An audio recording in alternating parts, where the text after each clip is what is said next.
This is DLN Sastri journalist. ప్రస్తుత సమాజంలో సామాన్యమైన ప్రజలు ఎన్నో ఒడిదుడుకులకు, సమస్యలకు, ఎంతో వేదనకు గురవుతూ ఉన్నారు. అది అందరికీ తెలిసిన విషయమే. ముఖ్యంగా ఇక్కడ రెండు విషయాలు ఏమంటే, చనిపోయిన జీవి శ్మశానానికి వెళ్ళిపోతాడు, అది ప్రకృతి సహజం, ప్రకృతి సిద్ధాంతం. బ్రతికున్న జీవి అనే మనిషి అనేవాడు మనసు రగిలి ఆవేదన చెంది సాధించాలి, ప్రశ్నించాలి, న్యాయం దక్కించుకోవాలన్నవాడు న్యాయస్థానాన్ని ఆశ్రయిస్తాడు. అది మానవ ధర్మం, మనుషుల యొక్క హక్కు.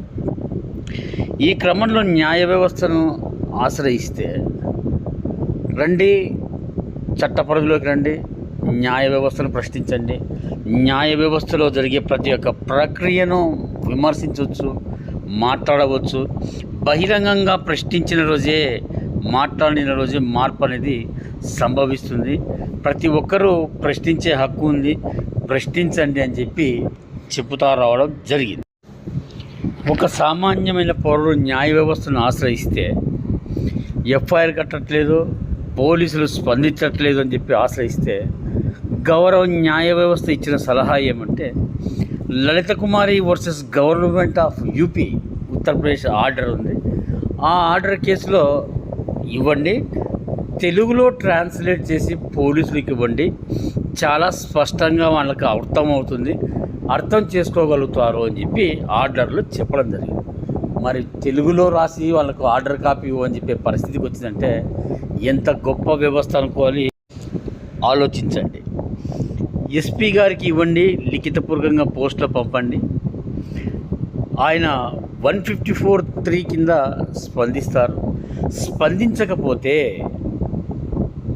ప్రైవేట్ కంప్లైంట్ కోర్టులో ఫైల్ చేయండి, సెక్షన్ 190, 200 సిఆర్పిసి ప్రకారంగా కేసు ఫైల్ చేయండి అని చెప్పి ఆర్డర్ ఇవ్వడం. ఈ బాధితుడు ఎస్పీ గారిని కలిస్తే స్పందన లేదు, స్టేషన్ పోయి స్పందన లేదు, కోర్టును ఆశ్రయిస్తే గౌరవ కోర్టు సిఆర్పిసి 197 పర్మిషన్ అడుగుతూ ఉంటే ఈరోజు ఎక్కడికి పోవాలి?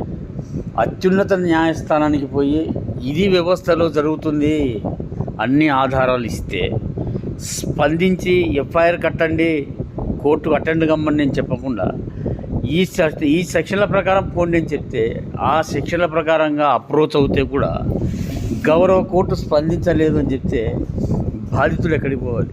మరి ఈ ఖర్చంతా ఇన్కమ్ ట్యాక్స్లో చూపిస్తే ఇన్కమ్ ట్యాక్స్ వాడు ఒప్పుకుంటాడా? మరి ఈ డబ్బంతా ఏమవుతున్నట్టు, ఎక్కడికి పోతున్నట్టు? న్యాయ వ్యవస్థలో ఇంకా మౌలిక వసతులు కల్పించాల్సిన బాధ్యత ప్రభుత్వాలది అని చెప్తుంటే ఏమి జరుగుతున్నట్టు? ఇంత వ్యవస్థలో, ఇన్ని కోట్ల జనాభా గల దేశంలో ఈ విధమైన తీర్పులు చెప్పుకుంటూ పోతే సామాన్యుడు ఈ దేశంలో స్వతంత్ర పౌరుడా, స్వతంత్ర సమాజమా, బానిస సమాజమా?